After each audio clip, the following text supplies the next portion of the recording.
Hi, everybody. Today is Thursday, November 20th, 2025, and our friend Andrei Martyanov joins us here. Welcome back, Andrei. My pleasure. Please subscribe and hit like button, helping us reaching more people. And Andrei, let me start with Donald Trump. Oh, good Donald Lord. Trump's new plan. He's talking about a plan, a 28-point plan. Yeah. And what is that? So far, what we've learned from the Russian part, Maria Zakharova said that there is nothing there to be discussed. But it seems that they have officially handed out, they handed over to Ukrainians. And what do we know about that? And what is the reactions? What are the reactions on the part of Russians? Well, Russians laughed it off. I mean, it's a 28 point. Before that, it was 12 point. Next time, it will be 42 points. I can come up with those plans nonstop. It's still attempt to freeze things on the present line of front line. It's a no-go from the get-go, so to speak. So yeah, they play around with those things which have been actually available on in 2022. It could have been done in 2022, but obviously we know what happened. Biden administration through this moron from London, Boris Johnson, they sabotaged Istanbul negotiations in 2022, and actually the actual special military operation went into the proper drive, so to speak, and became the special military operation only in April 2022, when it became clear that now NATO wants to play the game. Russia said, okay, we are game. And so it was since then, that's what it is. And yeah, the West have been defeated. They need to cover up this catastrophe, which already happened. And of course, we can see that how demilitarized and, well, basically humiliated NATO was. And so, yeah, they will come up with all kinds of plans. But as Maria Zakharova stated correctly yesterday, we didn't receive anything. If you have something to offer, please. So keep in mind, Zelensky is Washington's SOB. For Trump, it's too late. He could have, it's his war now. He could have done it differently, but we know who he is and we know what drives him. So there you go. They now have to live with the consequences of it. And actually, as Mr. Rybkov, I believe, Ushakov actually stated that no, there is no consultation between us and United States on this matter. We have contacts, but I quote him, there is no consultations ongoing right now. So there you go. The argument on the part of the United States is that the Kirill Dmitriev was negotiating on the part of Russians together with Steve Witkoff and Yeah. Trump's son-in-law. How do you find it credible, Kirill Dmitriev, somehow negotiating but not informing Maria Zakharova, for example?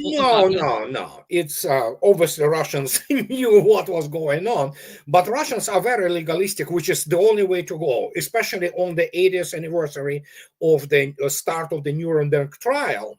And obviously, some significant statements made by Sergei Lavrov, no less. Obviously, Russians are aware. But the point is, you want to play the game as, in Frank Gerbert's Dune, the forms must be obeyed. You either obey forms or you are basically operating within outside the framework of the international law. And if you listen to Mr. Lavrov's comments 2 days ago, due to the release of this documentary called Nuremberg, he correctly stated, he stated the history of the Nuremberg trial, and he stated that ideas and basically metaphysical view on things, on the international law, they have their origins in the Nuremberg trial, among many other things, as we know, like United Nations, for example. But Russians are very vocal about Nazism. They have a very good definition and criteria by which judge what is Nazism and what is not. And so even today, what Lavrov repeats it again. And but again, United States supported Nazi regime. The Zelensky regime is Nazi regime, apart from the fact that it is obviously unconstitutional and illegitimate. So what can I say? I mean, Russians can play this game as long as it takes, So, and the situation on the front lines, however, speaks volumes, and that is why there's so much desperation and panic and all kinds of the bizarre statements. It's just, you listen to this, like, good Lord, those people are not in their own mind, So. We've learned from the chief of general staff of France. They're talking about French must be prepared to lose their own children. Do you think they're serious in this sort of argument on their part? Do they really want to fight Russia over Ukraine? Well, I mean, many of them are incompetent militarily, and I would expect the intellectual level, so to speak, and professional level of NATO declining even more. So some of them believe this BS, others do it out of the simply political expediency because they think their careers have to be secured. But yeah, he parades himself as a clown that he is with France removed their French independent nuclear deterrent, which is the basically heritage of the last great Frenchman, who was Charles de Gaulle. What does France have? Nothing. It's the same pathetic army, well, slightly better than Bundeswehr or United Kingdom army, but it's also incompetent, pretty cowardly. Russians said, send us your Leclercs. Everybody sent their tanks, like Leopards, Abrams, Challengers, all of them, of course, have been burned. So why don't you send your Leclercs? Oh, no, they don't want to do that. They want to stay behind the backs of their cannon fodder, together with the United States, by the way. So in Ukraine, and the only thing French volunteers in special military operations have been, known for atrocities, against civilian population. Remarkably, there are like a good old tradition in Soviet French and Russian French relations. There are actually real Frenchmen, French people who fight on Russian side. Together, there's like Anglo-Saxon battalion there, which probably by now is size of regiment. And so there are very many good people from the Western Europe and, fighting on the side of Russia. So, but I mean, the establishment in France is pathetic. That's the country itself is pathetic. It's basically disintegrating, and it's not going to exist as the French nation very soon. So I thought it was, I gave the forecast about 2050. Some people say 2035. So this French as a nation will be gone. Andrei, look at this picture. You see that the EU's imports from Russia exceeds aid to Ukraine by 124 billion euros. If they're honest in the way, you look at the difference between the two. The support goes to Ukraine is 187 billion euros, and they're receiving something like 311 billion euros. They're sending to Ukraine, they're buying from Russia, and the difference is somehow amazing. Look at that. And how it seems that the reality is somehow ignored in Europe. Despite of all of what's going on right now in Ukraine, the reality of Europe without Russia, it seems that they're trying to say that without Russia we can survive, but you can survive, but you're going down. And I mean, they're going down one. Yeah, they're going down one way or another. Mr. Novak, the first deputy prime minister, and the guy who is responsible for the energy sector of Russia, he is a monstrously important man in the world of energy. Well, professionals know this for sure. He already stated in March, I believe, or no, June this year, that we basically completed the transfer of the energy streams, so to speak, and supply lines to the east. And once those final what's the name of it, contracts, long-term contracts expire, which Russia continues to fulfill those contracts out of the contract obligations, it's over. So yeah, United States wanted to supplant Russia as the main energy supplier for Europe. Okay, Russians transferred all those, energy streams towards India, towards, well, China primarily, all other places. United States doesn't have capacity to do that, to supply. So they're going to be using their all kinds of things like, wood, firewoods to warm their houses and things of this nature. And basically their industry is being shut down as we speak. It happens in France, it happens in Germany with the incredible acceleration.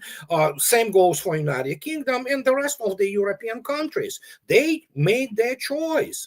They made their bed and they will have to sleep on it. So yeah, Europe as the industrial, power is being erased. And the question is, of course, yeah, they wanted, American energy, which still in short supply to start with. So yeah, good luck. I mean, what can I say? Russians say, waved them goodbye, and there's nothing to talk about with Europeans. And like Sergei Lavrov today stated that Russia will continue to fight Nazism. Yeah, Nazism is raising its heads in Germany. It was always there. Germany, especially Western Germany, has never been denazified. Scratch any German in Western part especially, you will find either SS or Wehrmacht officer or enlisted who fought on the Eastern Front. So yeah, what do you expect? Those people hate Russians. So, well, Russia said, enough is enough, bye-bye. Whatever happens to Europe, nobody cares. I think moments ago, before coming up here in live, Andrei, we've learned that Putin stated that the goals of this special military operation must be achieved without exception. Is that a reaction to the so-called Trump's 28-point plan? Yeah. He was visiting the command post of one of the army groups on the front. And yeah, he also stated who those people are in Ukraine. The gang of the criminals basically sitting on their gold bodies. So there you go. That's your basically policy statement. What can I say? I mean, but again, those people, if you take, a look at, let's say, officer corps, highest officer corps of NATO, from Pentagon to, those people don't understand what they are dealing with. They are that incompetent. So American general, for example, became a meme in Russia, so, and those people, let alone when you look at those clowns from France who still think that they are great power, let alone when you look at the United Kingdom, which cannot deploy even their full brigade armed and, with a proper table of equipment, organization and equipment to the front. These are Lilliputian forces, no real serious military academic background in them. It's an established fact that academically, not a single military institution, educational institution in the West can measure up to Russian military academies, which produce the officer corps initially of the tactical level initially when they graduate those lieutenants. So, and then you go up into the what would be equivalents of the Russia. In Russia, they are called academies, the war colleges, and then Academy of the General Staff. My God, I mean, this is a whole other story, So, and what can I say? We have this generation which was completely dumbed down, brainwashed, and that is why, when coming back to what you asked me initially, are they serious? Some of them are. They really believe it. They don't understand what they do. But in reality is that realist strata of the military and intelligence professionals who still remain there, they screaming alarm, that, oh my God, we're done. So, and if somebody wants to really fight Russia, well, be my guest, see what's going to happen.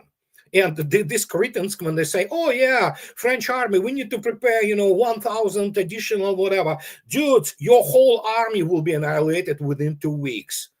So, and you cannot explain it to those people. You're not going to have 1,000. You're going to have like a brigade a day just basically killed, How can you explain it to those people? They don't have the proper professional background. They don't study operations. What they study, obviously, You know what they study? Gulf War, how to beat the crap out of the third-rate militaries. That's the only thing they study.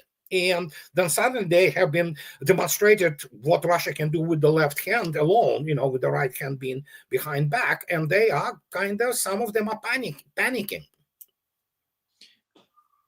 Andrei, how do you describe the relationship between NATO as an institution and the armies of these individual countries in Europe? Because if one of them goes to a war, is that mean that NATO goes to war, or that could be separated from the reality and that country has decided that it doesn't have anything to do with NATO? How can we understand that? Well, I mean, essentially, starting from the Article 4 into the Article 5, roughly speaking, this is all about how each individual country decides to contribute and respond to if the war starts, let's say. NATO is the United States, period. Remove United States, it's a bunch of the nincompoops running there, grabbing their behinds, such as French army or Bundeswehr, and let alone British. So, I mean, they do not have any really well-developed system of the interaction and coordination of their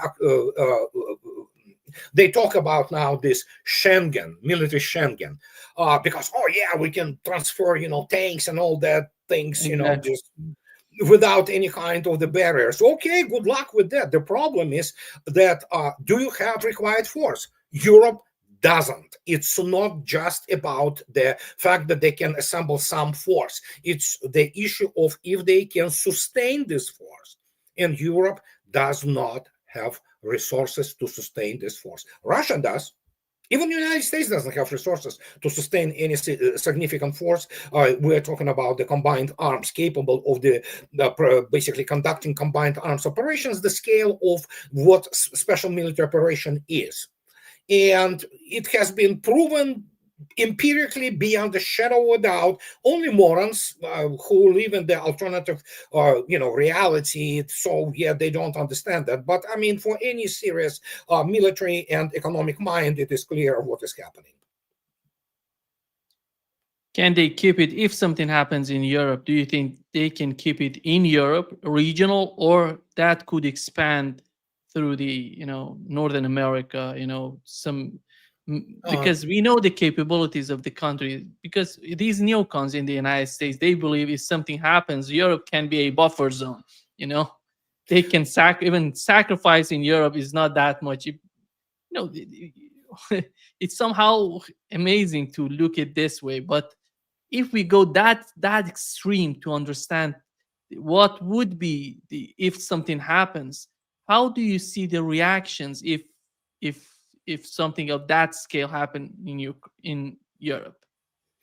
Well, neocons are not good at war to start with. They never were. They don't understand warfare. They're clowns. If you could want to see who they are, don't go any further than Afghanistan, for example, or Iraq. I mean, or don't go any further like the Institute for the Study of War, this Kagan's cabal, the bunch of the cretins trying to pretend that they understand what is going on the front lines. They don't know what warfare is, modern warfare. Their idea was always from the get-go that, in the end, we can sacrifice Europe, The problem is with those cretins is that there is a truckload still of the American troops in Europe.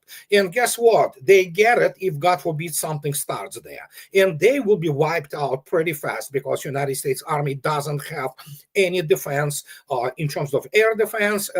U.S. Air Force is grossly overrated, pretty much it was marketing campaign. Reality is it cannot find within the modern battlefield airspace, which is highly prohibitive, not only because of the air defense, they don't have experience of facing anything like this, and they never have experience facing the world-class Air Force. And so when you look at this attentively, they say, let them, even go nuclear. The problem is, there is roughly 50,000 U.S. troops and some installations such as the Deveselo Aegis ashore, some in Poland and other places that they will be gone in the first 48 hours if Europeans decide to do stupid things. And that means what? There will be very many casualties. Well, within one day, United States will actually exceed the casualties, killed, that they had for 10 years in Afghanistan. You have to explain to those people. But considering that neocons they are not good with math, they're not good with operations, and so you have to explain to them what's gonna happen. So what's gonna be the response of the United States? Does United States want to exchange, for example, New York and other cities for, let's say, they're not going to break through Moscow, but let's say, God forbid, any other city in Russia, for example? Are they ready? And here comes the issue that if once that starts, United States ceases to exist as a nation. Russia will sustain horrendous losses too, make no mistake, but Russians will survive. There is a technological reason for that. But United States will cease to exist as the nation. Europe, I'm not going to talk about Europe. It will be turned into the parking lot. And that will be the end of them as the civilization. So, and yeah, that's the, that's the perspective. So I know there are a number of people in Pentagon who still retain degree of their professionalism and understanding of what is going on. And those colonels and brigadier generals from the operational, departments of the Joint Chiefs of Staff, they still can go and tell those political generals in the United States who don't understand the war, they spend their lives kissing butt and promoting themselves, that, dudes, do you understand what is going on?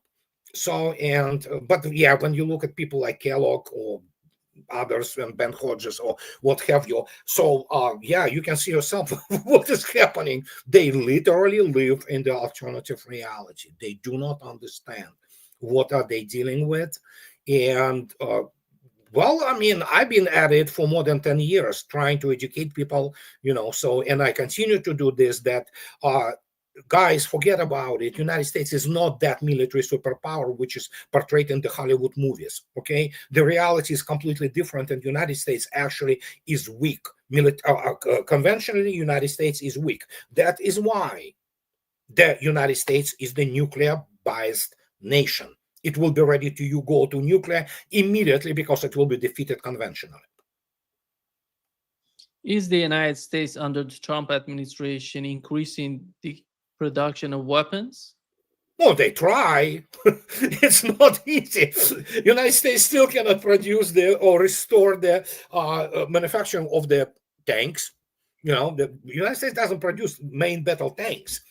They have those kits from the Abrams M1 or M2, whatever they held the iterations of this tank. They can update it. They work on some kind of the new, the future system.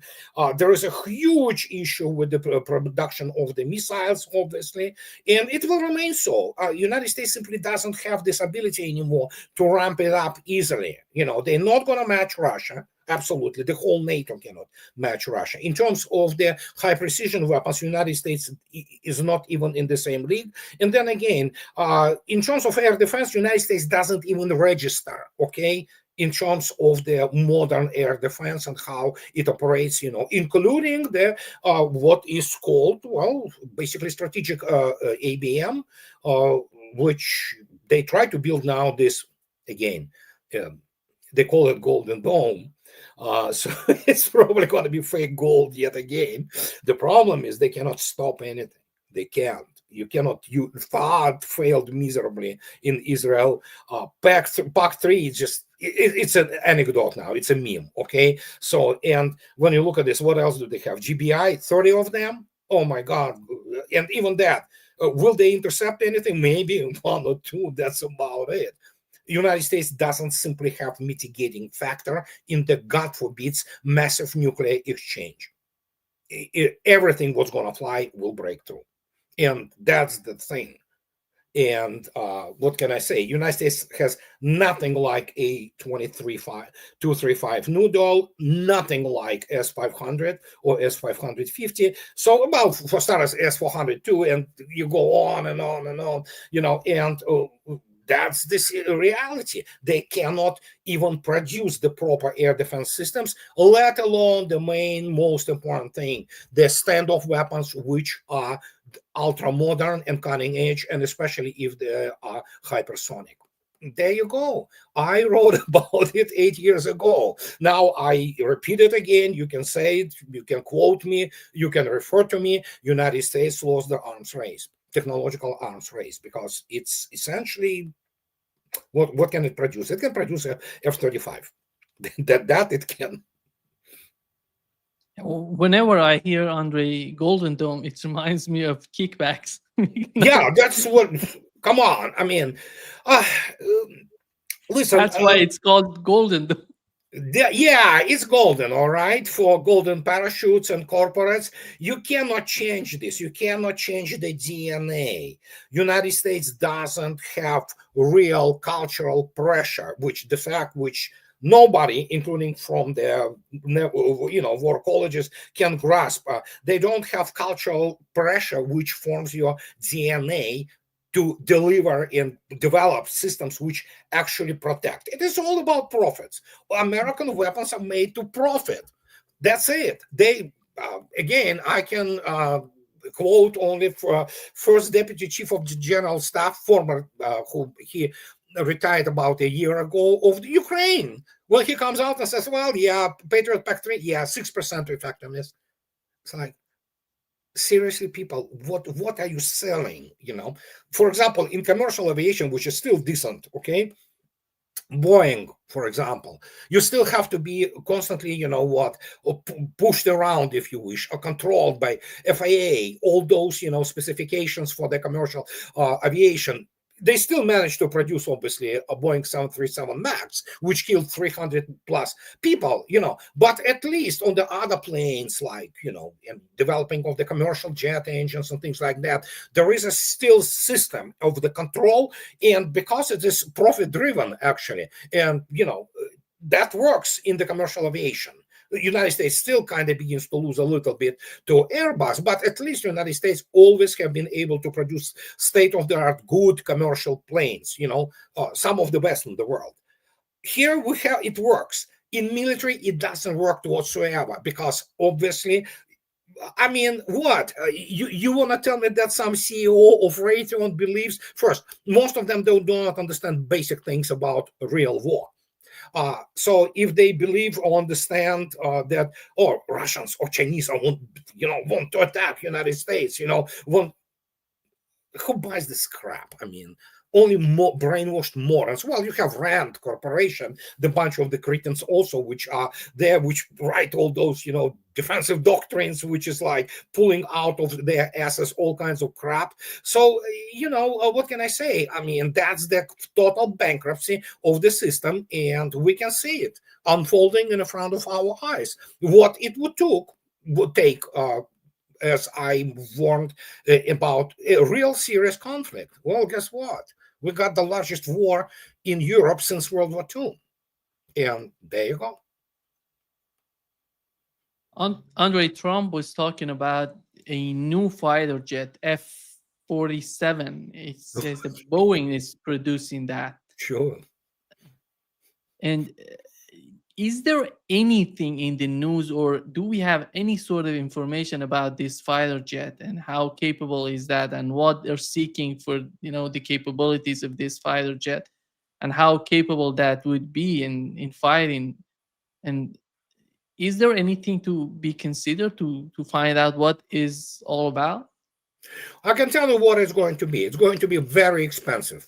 That I can guarantee you. And I mean, very, very expensive. First, we have to thank this stupid Lockheed, which introduced this fifth generation, all this crap. I mean, they produced this, what they call stealth, it's low observability aircraft, and this has been in gestation since 1960s.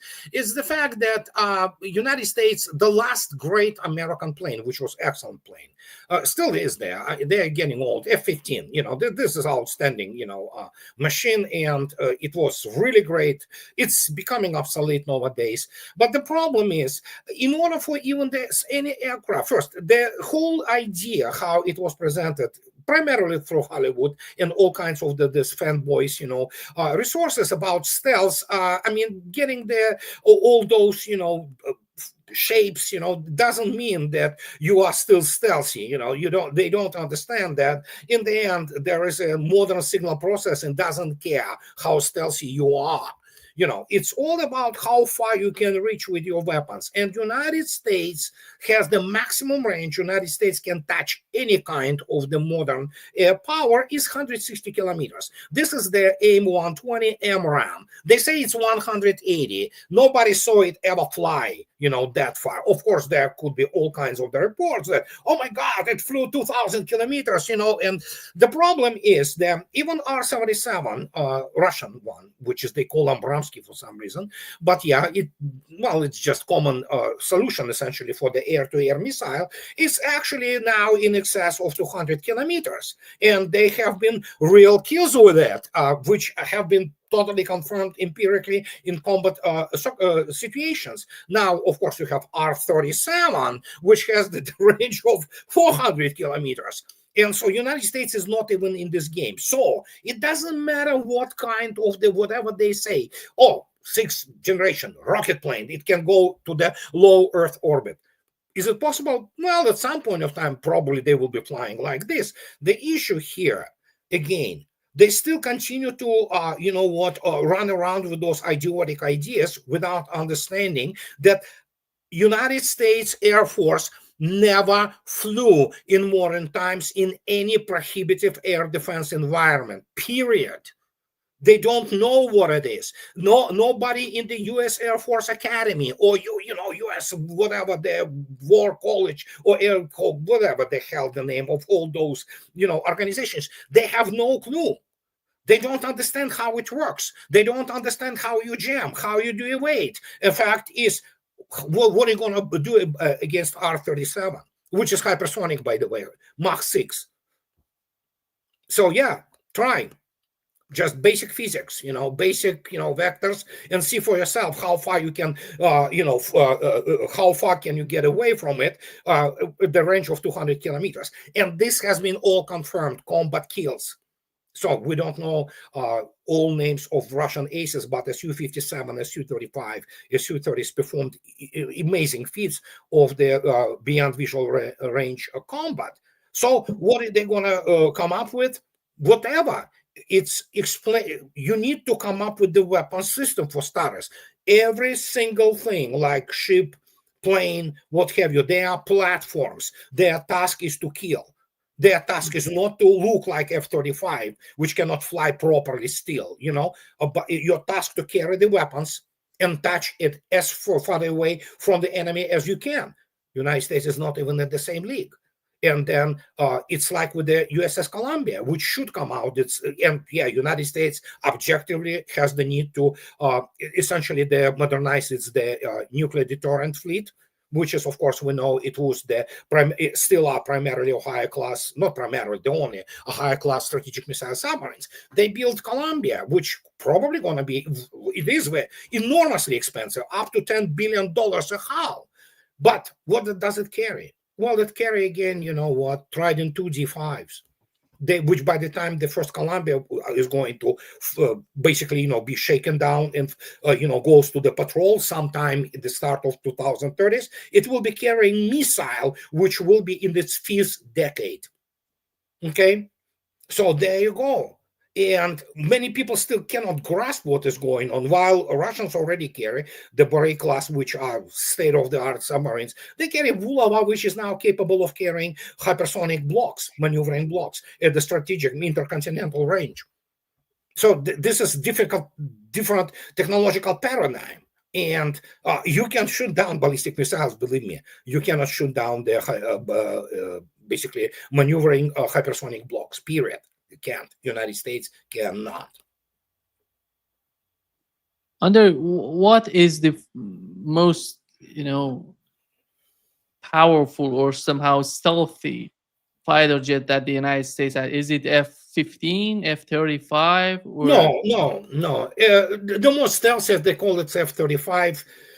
Su-35 see them just fine as they see the F-22. It has been proven many times in Syria because, and that has everything to do with the signal processing and the development of radar. And so, American pilots were also trying to lock onto Su-35s in Syria. But Russians know they have good electronics, and so it's stealthy against some third-rate power. Reality is, obviously, in modern air defense, they are not survivable. Period. Apart from the fact, obviously, when you fight somebody like Russia, you may not even take off from your, runways because they will be destroyed. Simple as that. And how to put it? It's these are still, you need to have a great Air Force, make no mistake, you have to, but United States Air Force is not what is being presented, like in the Top Gun Maverick and things of this nature. The last great American aircraft, which is still wonderful plane, although it's becoming obsolete, is F-15. It's an excellent machine, which was at some time it was great electronics, great weapon suite, and obviously powerful, and but that's about it, I would say. F-22 is a complete, it's complete turkey. Just expensive. They call all those stealth American stealth airplanes, aircraft are called hangar queens for a reason. You need to have like 30 hours of service for 1 hour of flight. It's just ridiculous, So, horrible. And how about F-16, F-14? These are... Oh, no, F-14 is... F-15, Andrei? No, F-14 was the carrier aircraft, grossly overstated in its capability. Well, it became known, obviously, because of the Top Gun first movie. F-14 became this legend. But reality is, it was supposed to carry this AIM, whatever the number, Phoenix missile, which was supposed to somehow shoot down all those Granite missiles and Russian, supersonic missiles. Nobody ever saw it to be used in combat, except for Iranian pilots who flew F-14s in the Iran-Iraq war, and they said, we used Phoenix at the ranges of 100 kilometers. They say that they shot down one of the old versions, 222s of Iraqi Air Force. Nobody knows if it's true, but maybe not. But the point is, it's gone now. It's absolutely, obsolete aircraft with absolute everything about it. F-16 still is the not more latest versions. When it originally came out, it was the sexiest looking aircraft in the world. It was a beautiful machine, So it's still beautiful if you look at first versions, not with this, how to say it, basically spoiled by all those disgusting additional fuel tanks and all that. But reality is the lines, the silhouette, everything was beauty. So it flew beautifully, obviously. So these were the last great American aircraft. F-18 is a workhorse, obviously, for the U.S. Navy, as I already said, that's the end.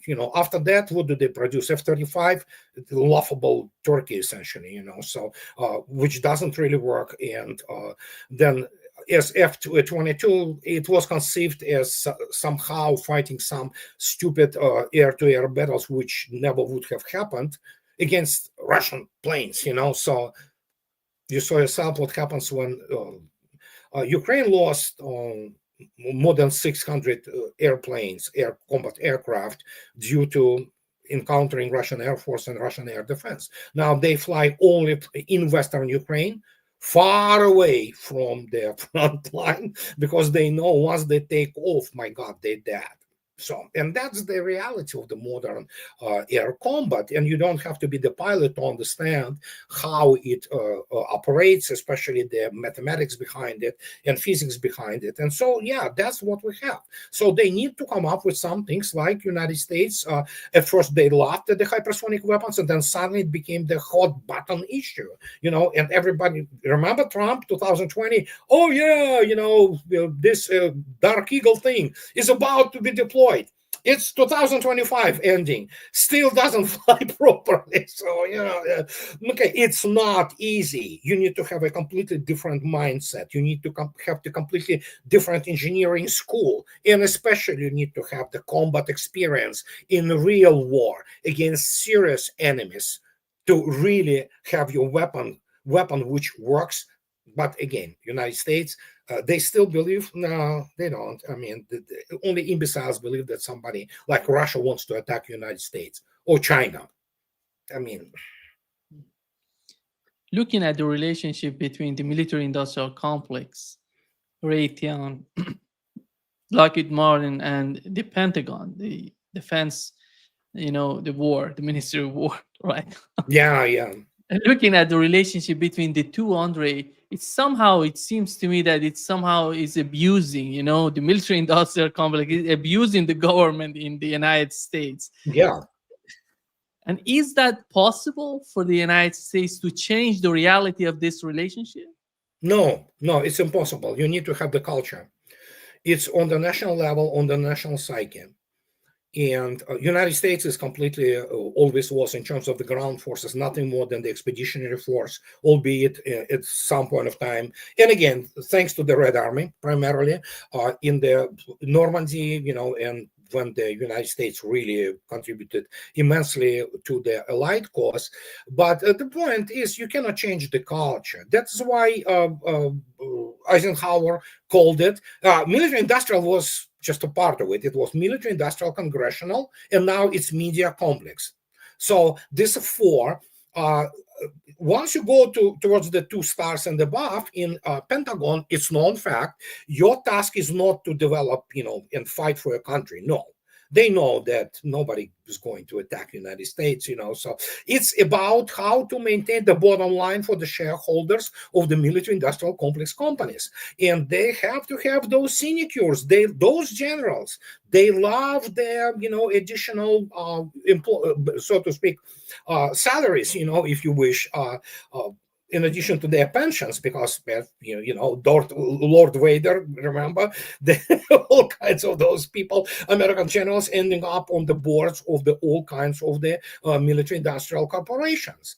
They are not there to consult. They are not there. I mean, come on.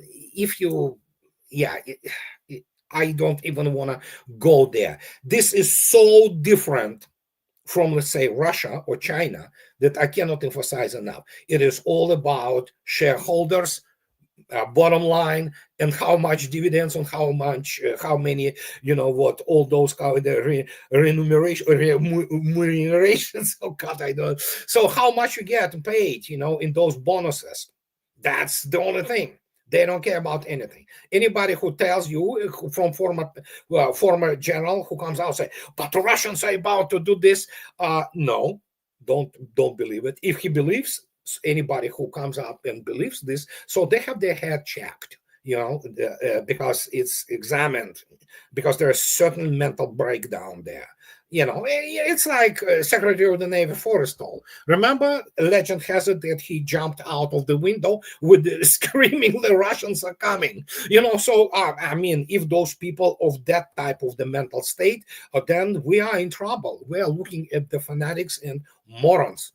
And so far, what we saw in special military operation is that what I dropped the pretense of the decorum and corporate, how to say it, being a corporate ally, total incompetence on the part of the American military.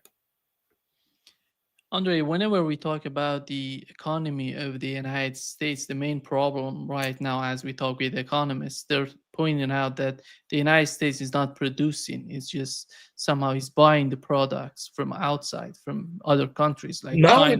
That's what it has become largely. And it seems that the same somehow is happening to the military-industrial complex. Yeah, there are something. First, military technology became extremely complex. If you look at something which goes into, let's say, type of the things like S-350 Vitis, air defense system, or Su-57, first, it's all Russian. You have to understand that from electronics to everything, there might be one or two elements which are from China, some kind like resistor or capacitors here and there. But many people, as I already stated, many people are still shocked that Russians produce their own lithography, not just microchips. Russians do produce microchips. They do produce microchips down to 60 nanometers and even lower. They produce it on their equipment, which was obtained long time ago. But today, Russians produce their own lithography machine technology.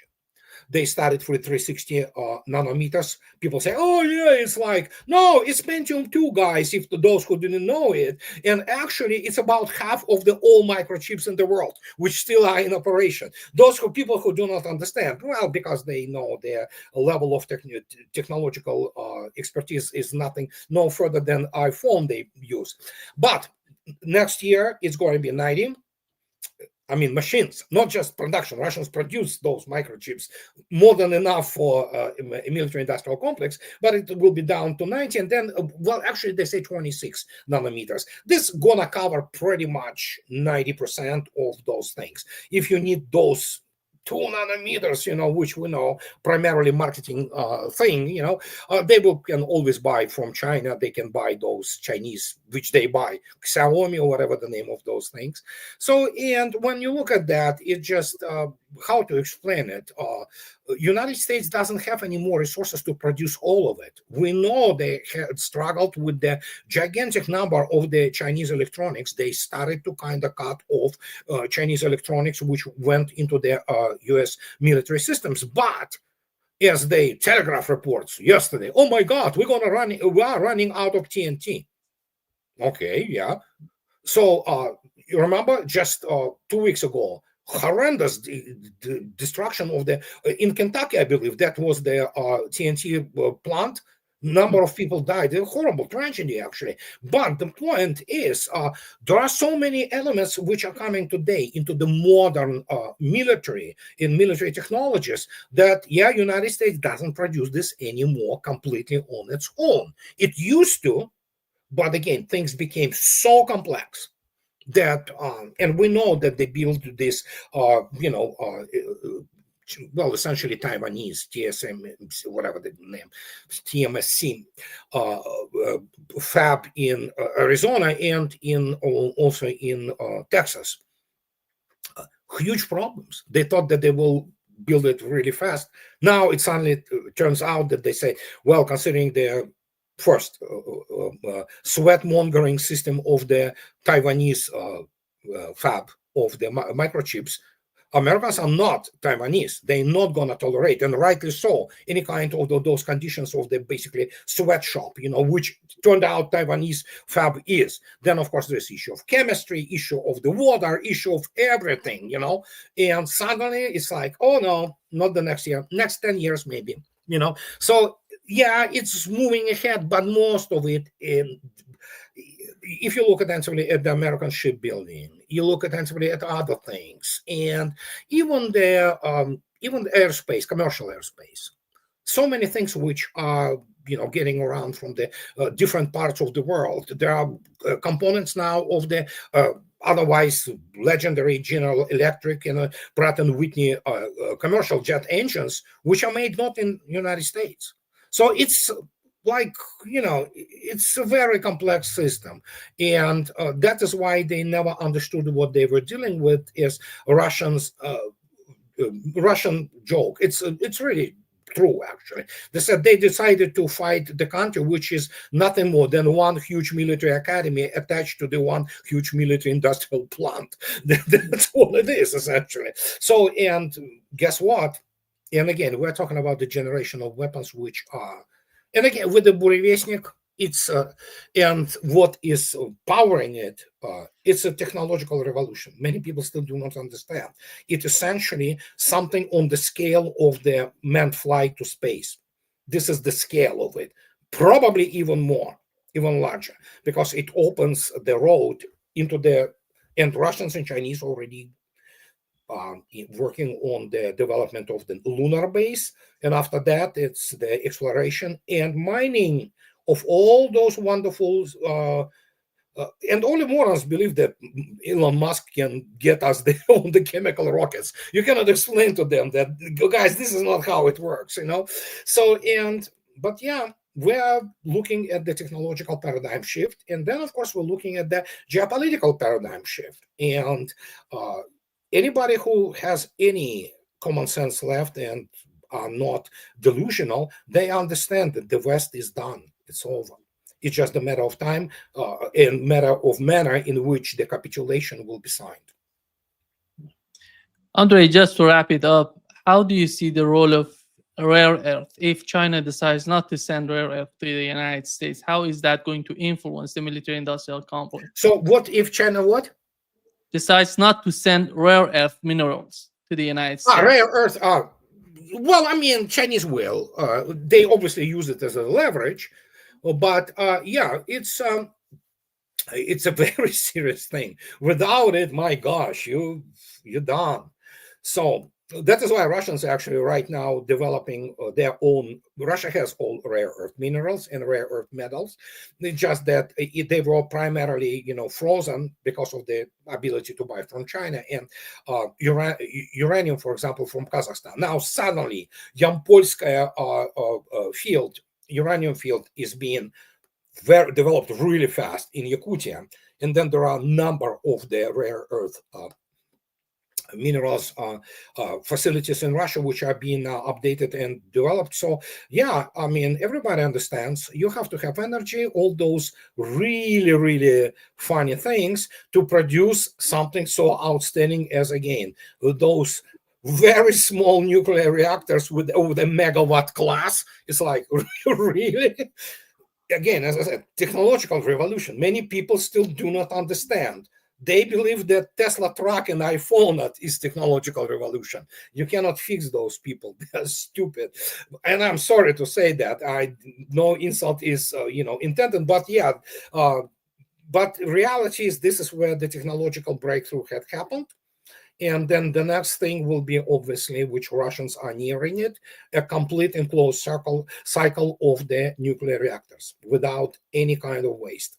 And yeah, Russia is far ahead in this field. So, and there you go. It's just, this is the essentially limitless energy. You just, well, if you look at actually what Rosatom is the corporation of such monsters scale that many people still cannot comprehend what they're doing. Is just that they control pretty much up to in some fields up to 80% of the market of them. So, and now we have the confirmation that India wants to build, because they are very interested in actually nuclear powered icebreakers. They are very interested in the Arctic sea route. So there you go. Yeah. Thank you so much, Andrei, for being with us today. Great pleasure, as always. Oh, my pleasure. Anytime. Yeah. See you soon. Bye-bye. Know that. But here is Pepe. Here is what's going on here in Brazil, what we've learned from, the Chancellor of Germany came here to Brazil. And when he got back to Germany, he said that, ladies and gentlemen, and we live in one of the most beautiful countries in the world. I asked some of the journalists who were with me in Brazil last week, who amongst you would like to stay in Brazil? No one raised their hand. And here, this sort of comment made some sort of repercussions, and even Lula answered to the comment that he has made. How do you see, when you look at Germany today and compare it to Brazil, what is about Germany that is so much different that he thought that Germany is far better than Brazil? German stupidity.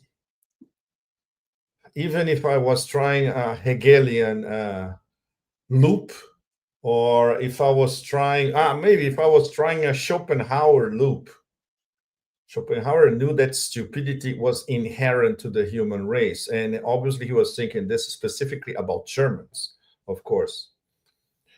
This guy, the BlackRock chancellor, he is despised even inside Germany by the whole of the former DDR, is Germany, and by several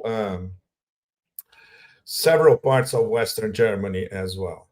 Obviously, I saw what he said about Brazil. This was even, it was even beyond stupid on an intergalactic scale because it was unscripted.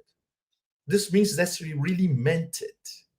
And in terms of surpassing the previous stupidity, you remember Borrell, all of you, our audience, you remember Borrell, that thing over there in NATO Stan is a garden, and everything else is a jungle, and they want to go there and gobble up the garden, destroy the garden, sit in the garden, enjoy what the garden has to offer, which is not much. If you have money, of course. Otherwise, not much. So it comes back to the same theme. Okay, this is a prologue because I really want to talk about Russia and Moscow. But since you asked me this question, I owe you a detailed answer, of course. And of course, because I am also Brazilian. And when I see stupid assholes without any qualifications saying slurring like this against the place where I was born, obviously you have to get reasonably pissed, right? So we are coming back to what I had described a little while ago as the matryoshka of stupidity of the European Union and the European Commission and the major capitals in Europe. So this lowly grandfather of a Nazi, Black Rock guy, essentially. Years ago, my German contacts, some of my good German business contacts were telling me, watch out. This guy is going to become Chancellor of Germany one day. Follow him, look at his background. He's extremely dangerous. And this is the guy that the Davos elites want to rule Germany. If I remember well, Nima, this was probably even before COVID. So they were talking about this like by 2017, 2018 or so. So in the end, he made it. But, he had nothing to offer to Brazil with his visit. He denigrated the country after he left. He created an absolutely unnecessary diplomatic problem with the most important country in Latin America. And this will have repercussions, of course. There's no question. And what did he gain with that? Less than zero. Which brings us to, once again, the matryoshka of stupidity. There are all these themes regarding Europe, they are interconnected. Very, very important. It was part of the discussions that I was having in Moscow early this week. You don't see one iota, one comma, one exclamation point in the whole European mainstream media about the $100 million scandal in Ukraine, which is the tip of the iceberg. And why? Because everyone with the brain, you were talking with our great friend Martyanov before you were talking to me, right? Martyanov coined this absolutely fantastic phrase that people with an IQ over room temperature. There are not many in Brussels. I know Brussels from the inside because I had to work in Brussels many years on and off. So I went to that horrible Parlement in Brussels many times. The best thing about the European Commission is an Italian restaurant outside of the European Commission where Romano Prodi used to go to have his spaghetti every day when he was the president of the European Commission. It's the pits of hell, a mega Kafkaesque pit of hell on an intergalactic dimension. And there are not many very clever people, because the people who composed I think it's 28,000 functionaries. It's something completely crazy. They are functionaries. They are career people, careerists. They only worry about one thing: the day when they're going to retire with a full pension, no taxes. This means a gigantic salary paid in euros, and then they can choose their favorite global south destination to retire. So obviously, we're not talking about IQs above room temperature. And that explains this collective beast behaving in such a stupid manner in absolutely every instance. Bringing it back to Ukraine. We don't have a smoking gun in terms of documents because they would never allow this to be in writing somewhere. Because eventually a whistleblower inside the EU, for the moment, Nima and our audience, there are no whistleblowers inside the EU. And this tells us how the whole thing is ironclad. This matryoshka of stupidity is ironclad and overprotected. If there was a whistleblower in Brussels, he will tell what many of us know via indirect accounts, including from people who defected from Kiev and end up where? Here in Moscow, that this superimposed layers of graft and corruption in the Kiev regime as a whole are unbelievable, essentially. Started with the Americans years ago, at the time of, you remember that Blink, how did I don't even remember how I described a little Blinky, Tony Blinken. There's a famous conversation that everybody in the know in Moscow knows, which was a conversation between Blinken and one of the top guys of the Zelensky regime. It was about the famous 10% for the big guy, which was the case of Biden. No, it was much worse. You know how much the Ukrainians want on any operation? 30%. Blinken's response, make it 20. So, approved by the US, anything transacted with Ukraine, there's a minimum of 20% that stayed there. And that does not even account for other 10% leading to 30 or even more than 30 that circle back to the US. So the money never arrived in Ukraine. The money stayed in the US. If you transpose this mode of action to the European Union, and considering that the Europeans, in terms of aid, they gave much more funds to Kiev than the Americans. The Americans was basically a military operation with some aid disguised into it. The Europeans always, because they don't have weapons, obviously, the weapons are American, essentially. Everything was aid. There are an enormous number of figures. A credible figure is that so far is around 90 billion euros. So can you imagine, Nima and all of you, 30% on 90 billion euros. This is what we're talking about.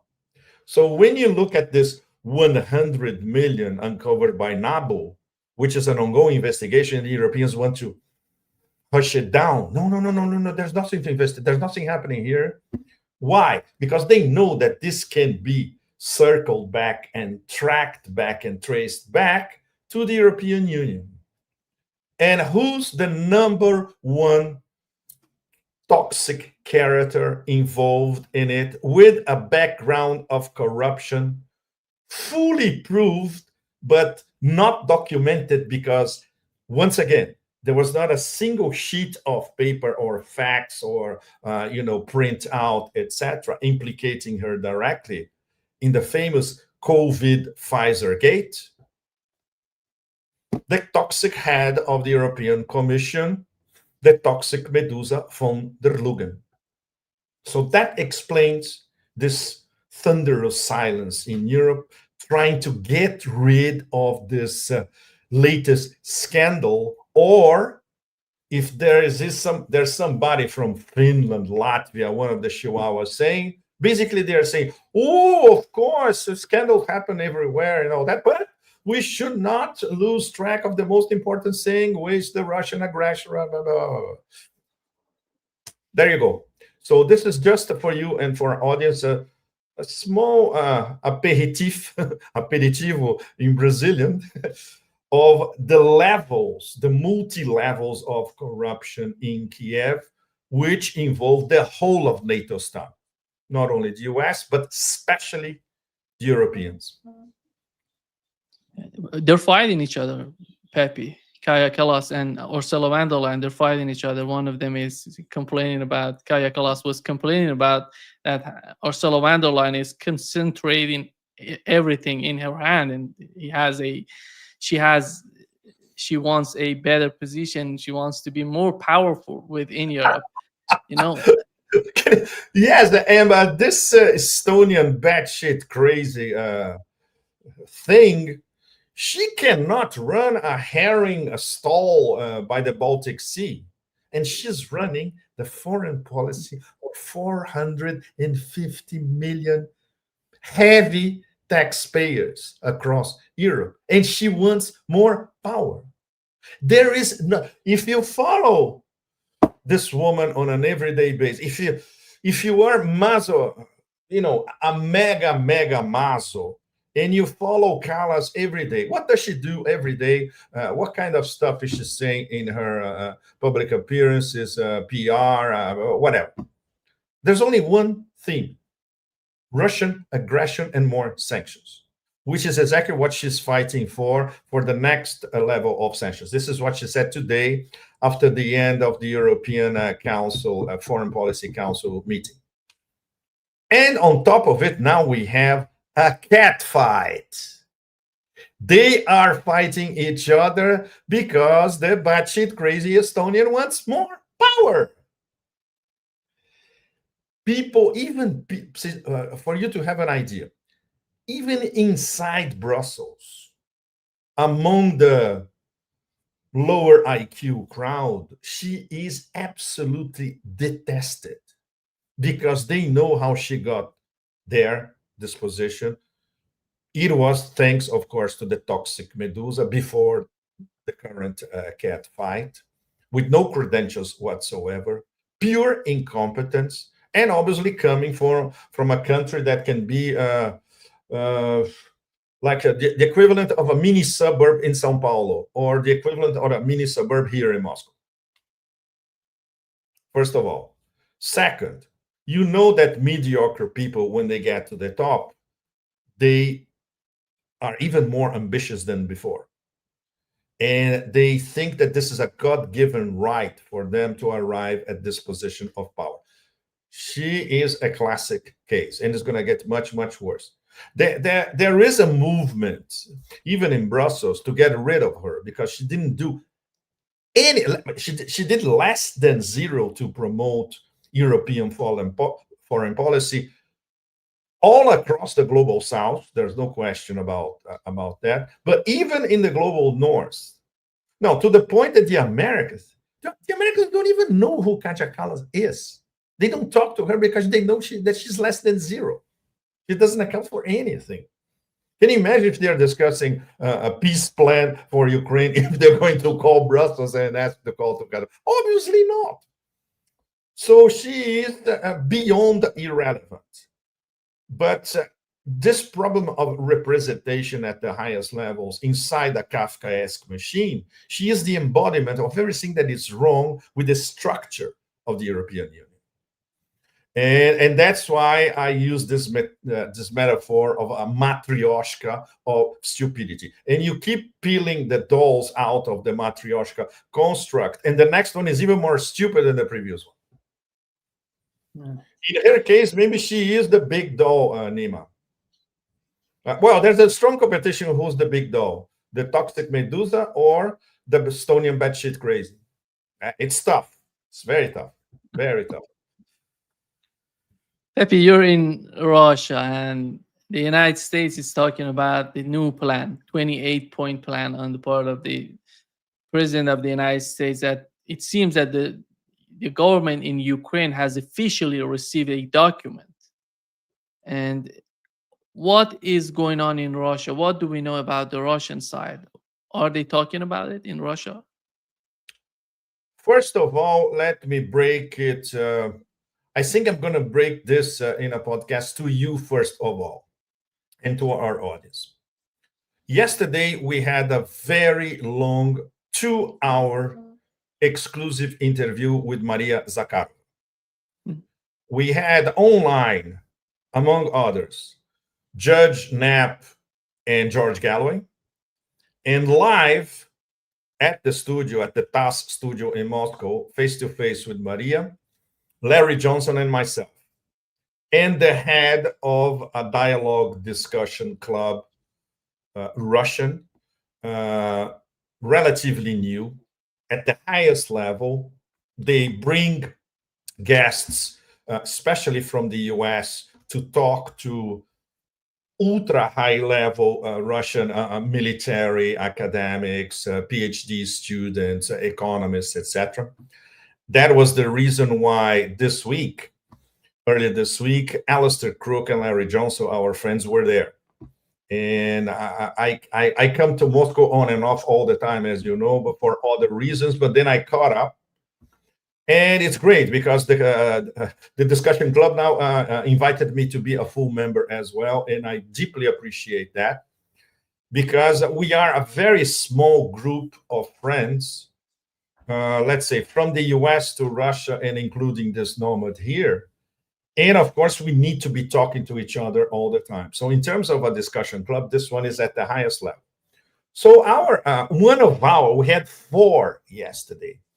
One of our conversations was with Maria Zakharova.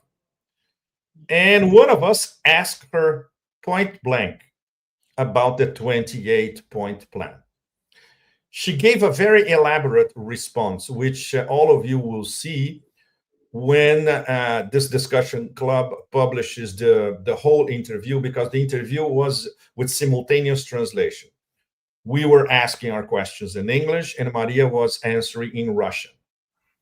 By the way, I've never seen Henrietta, I've never seen a translator so competent as. Can you imagine, Nima and the audience, translating Maria Zakharova to English faultlessly, without a single mistake, 2 hours in a row? And you know, when Maria starts speaking, she's like a verbal Kalashnikov, right? And of course, translating our questions into Russian perfectly. Maria didn't even need to hear the end of it, because she already got from the first few sentences. So competence all around.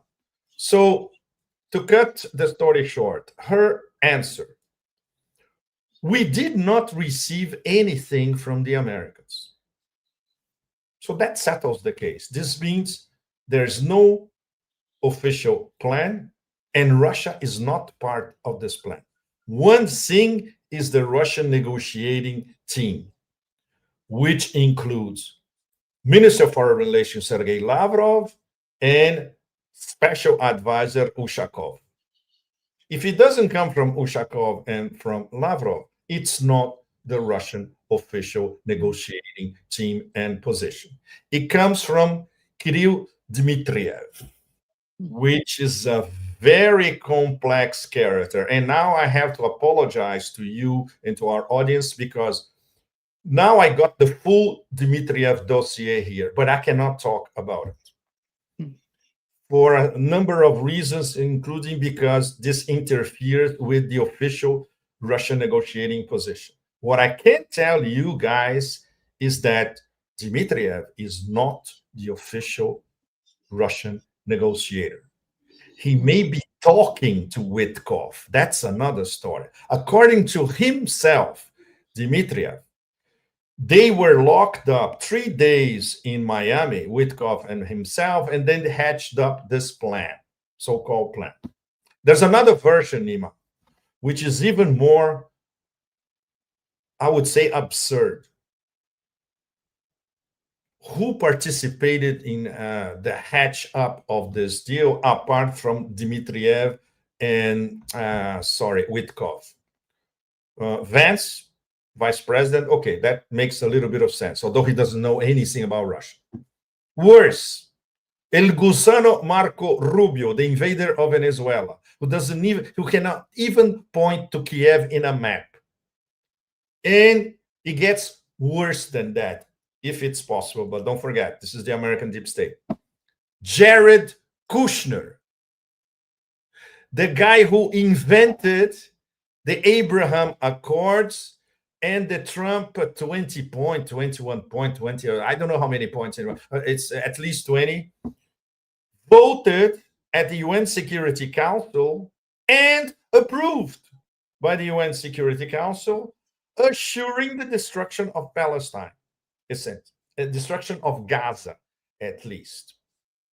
So even if we follow these two options, Dmitriev and Witkoff all alone in a room in Miami for 3 days with room service, or the worst of the worst version with Vance, Rubio, and Kushner on top of it, obviously, the Russian negotiating position and the real serious Russian negotiators were never part of it, and obviously they will never approve what was discussed. Not to mention the big guy. There you go. So this is as far as I can reveal to all of you about the famous 28-point plan. And you know how the 28-point plan was leaked and by whom? It was leaked by Dmitriev himself. He leaked that in an interview with Axios reporter. And then this Axios reporter made an enormous deal about that. So everybody in mainstream media went after that. And then we had NBC, CBS, CNN, everybody going after that, So in fact, Dmitriev leaked this thing. And he has no authority. Why, Pepe? What's your take on what was the reason behind his act? That's something that I cannot reveal, Nima. Seriously, I made a promise not to talk about it. I told my interlocutors here, look, I'm going on podcasts this week. They have an enormous audience. I have to talk about this because I'm here. And I heard from many people, including from you.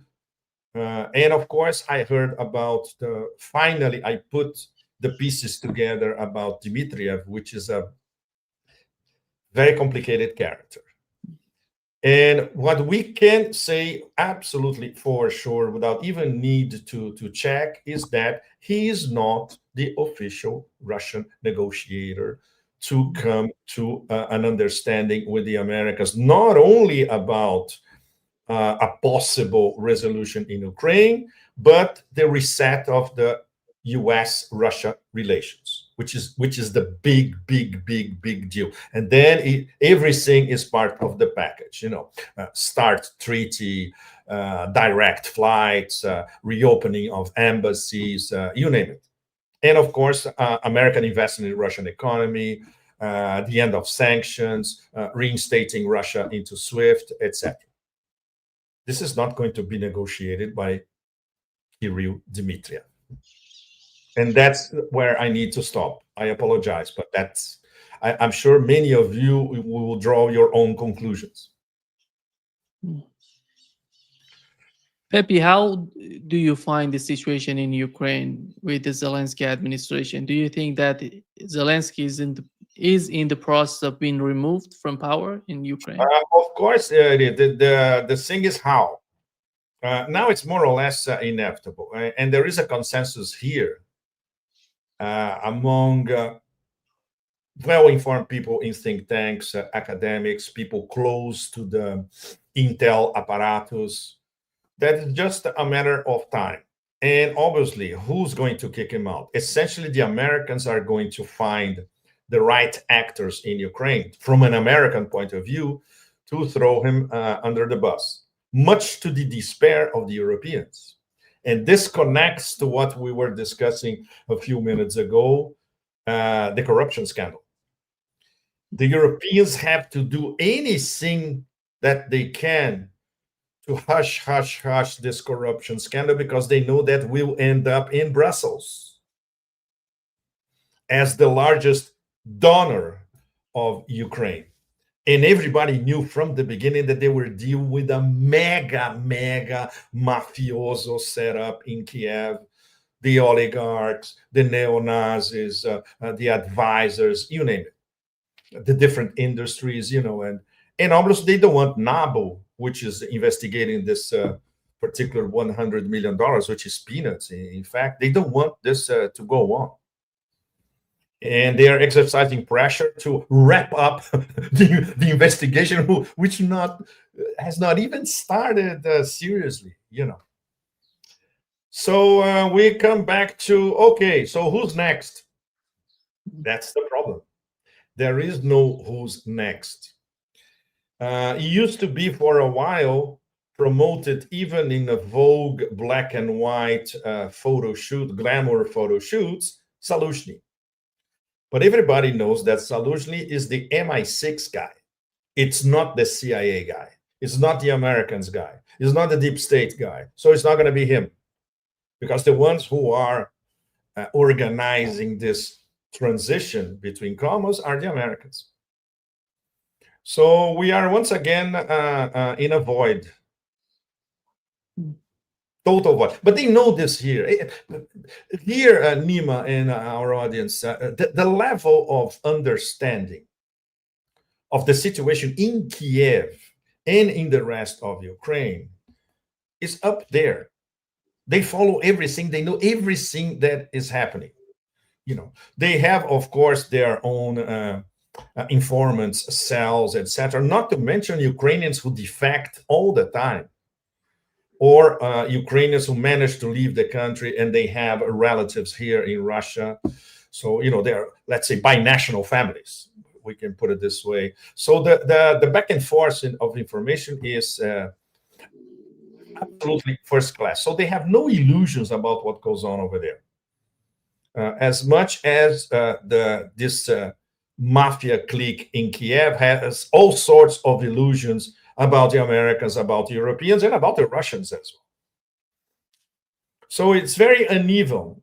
The level of information and the level of processing the information is very, very uneven. But here, overall, you detect an atmosphere of we keep doing what we're doing, even if it takes forever, but what we do in the battlefield is what we decided to do from day one in the battlefield, right? We are demilitarizing not only Ukraine, but the whole of NATO at the same time. This will continue. There's no discussion in detail about territories. I'll give you another example.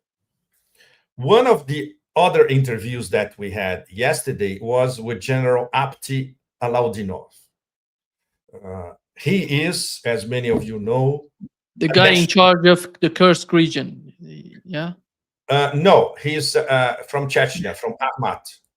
He was the head of the military in the Kursk region. In Kursk, yes, but essentially Akhmat is a Chechen elite force, which of course works all across the territory of the Russian Federation and of course in Donbass as well. We asked him directly. In fact, I made a provocative question to him. I asked him point blank, where should the SMO end? Odessa. And he gave a very detailed explanation, response, very cool, calm, calculated, not explicitly saying Odessa, but basically saying that all Russian lands should go back to Russia. Now, everybody knows how to read that, right? There you go. It's all there. It's all there. And Kiev is yeah. Nima, the great thing is this comes from one of the absolute top Russian military commanders of not only now, but for the past few decades. This guy is the top of the line in terms of military science and military accomplishments. He talked about the operation of the guys going through the subterranean pipes and showing up on the other side. He talked about that as well. And he's not pretentious. You know how he qualifies himself? He told us, Look, guys, I am a soldier. On top of his modesty, his strength of character, and his modesty. This was very impressive to watch. Very, very impressive. And this was at the end of the day. He had other meetings. He was tired. He was around what I think was 7 p.m. already after a full day. And, and he was there for 1 hour for us. But from his point of view, he liked this interaction with foreigners, of course, and foreigners visiting Russia, right? But when you make this the full picture of a first-class soldier decorated to the highest level, and the man and the personality behind it, it's crystal clear to you that they are doing the right thing with the right people, and they're not in a hurry. There you go. You know who is in a hurry, right? The criminal, corrupt mafia in Kiev. And you know who wants to veil or mask all the horrors that they have been perpetrating in Kiev and against their own people across Ukraine. As you know, as many of you may know, were in the 90s. In the 90s, Ukraine had 52 million people.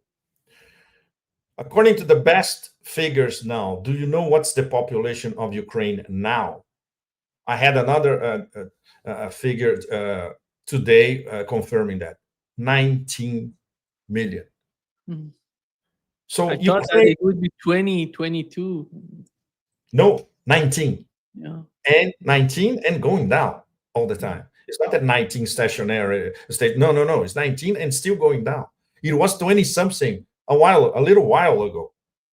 So this is an extraordinary case of the destruction and depopulation of a whole nation, which now is not a nation anymore, and is going to survive, if it does, as a rump nation.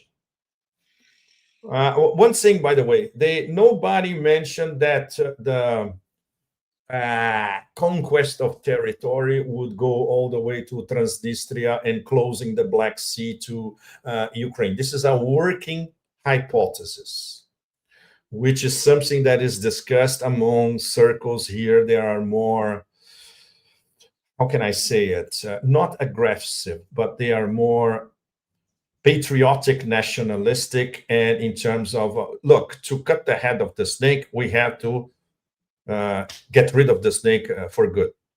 And to get rid of the snake is not only Kiev, the snake is NATO. You have to assure control of the Black Sea by Russia. Considering that the Black Sea angle was and is and will continue to be the key for everything that NATO is doing for decades. This doesn't come from only Maidan and wishful thinking that they had, that they could send a commando and take over Sebastopol. No. This comes from NATO thinking already in the 90s. To give you an idea, to all of you, how this is deeply entrenched in NATO's mentality. And that brings us to another official German announcement, Nima and all of you. Get ready. The German Minister of Defense just announced, I think, yesterday or 2 days ago, that Russia is going to go against war in NATO in 2029, in 2028, or maybe next year. So, to remember Frank, I'm sure many of you will remember Frank Zappa, the torture never stops. No, now it's different. The matryoshka of stupidity never stops. Yeah, we've heard the same from the French, Pepe. They're talking about the French chief the of French staff. was even worse. The French, I saw something a little while ago. I don't remember where it is. That is even more absurd. It It was something along the lines that our children have to be sacrificed. Exactly. Yeah, he said the same. Yeah. Yeah, that was it. Yeah. That So, was you it. know, they have every time that they open their mouths with the mouth in terms of IQ, of course, it's a projection of the low IQ. Be it a functionary of in Germany or France or even Italy. In Italy, they say stupidity, but because Italy has no international projection, nobody reads it. Only if you read Italian, you know what they're saying. Or people coming from Brussels. It gets worse every time they open their mouths. But on a daily, and it's not on a daily basis. So everything is interlocked. You know, the scandal in Ukraine, the stupidity going completely off the charts, their fear that the corruption will end up in Brussels and there will be a direct connection between Kiev and Brussels on a, I would say, a circus or a vortex of corruption, and the fact that they are completely sidelined by the Americans. Whatever 28-point plan or minus 32-point plan, there's only one thing that unites them all. There is no Europe. Zero European input, insight, suggestion, influence, whatever. Pepe, just Nima, before I'm wrapping sorry, up. I only have 5 more. I am very sorry, guys, but I have the judge afterwards. So You told me, yeah. Pepe, looking at the SCO, and we had the Iranian vice president, the Chinese, and all together. How do you find the SCO today, and with the latest events that have happened recently? Well, I talked about this extensively after, even before Tianjin, which was only 3 months ago when you think about it. That was the summit of the heads of state. The summit this week here, at the beginning of the week here in Moscow, was the Council of Heads of State. So we had many number twos, some foreign minister. Jai Shankar from India was here as a foreign minister. But we had, for instance, the Prime Minister of China, Li Qiang. So we had the Vice President of Iran, Aref. So this is really at the highest level. And of course, Putin talking to all of them. And this, if I'm not mistaken, please correct me if I'm wrong, all of you. This was the first time that Putin said on the record that the SCO is essentially a power block. Yeah. Whoa. This is immense. Putin, he does not waste words lightly. No. But what he's basically saying is, this is a power block of the most important actors in Eurasia. Maybe there's only one lacking, Turkey. Why? Because nobody trusts Erdogan. But basically, this is the cream of the crop, most of Eurasia, acting as a power block, sitting on the same table, discussing not only security, but geoeconomics, investment, discussing the formation of an SCO development bank, very, very important, which we hope will be more effective than the BRICS bank, the NDB. And once again, I had a dossier about the NDB, and it's not very encouraging. That's all I can say. Extremely sensitive subject. So, very important. Early this week, one of my first interviews this week was with Sergei Glaziev. Sergei Glaziev, now we can say there is a friendship element as well. He invited us to his office as the head of the Union State, Russia, Belarus. This is very, very big. And we had a free-ranging conversation, a lot of stuff off the record, including discussion of the NDB as well. But we were discussing the next steps in, without saying the name, de-dollarization. And what, according to Glaziev, the Americans might do to try to erase their 38 trillion debt and counting. So this was an outstanding conversation. And Glaziev, he looks at the geoeconomic picture as a whole, and he has ideas for BRICS, as not only for the Union State, but because both are members of the SCO. And Belarus is a partner of BRICS. I don't know if many of you remember, Lukashenko was the first head of state who said, if I'm not mistaken, last year, that in the end, eventually, BRICS and SCO will merge, which makes total sense because this is a merger of the cream of the crop of BRICS, including BRICS partners, where some of the BRICS partners are SCO members, example, Uzbekistan and Kazakhstan, and the SCO. So we are already going there. You know, these are two high-speed trains running in parallel, and maybe further on down the road they will merge and they'll be on the same track. So they are auspicious elements in all that. There's a lot of work to do ahead. For instance, there is now a new conversation again about BRICS Pay, which is a way of bypassing SWIFT little by little. But internal clashes inside BRICS and the fact that some are more scared than others vis-a-vis American sanctions and some are less motivated than others to escape from SWIFT, this can be another long way to go. And I would say this is the negative aspect of it all.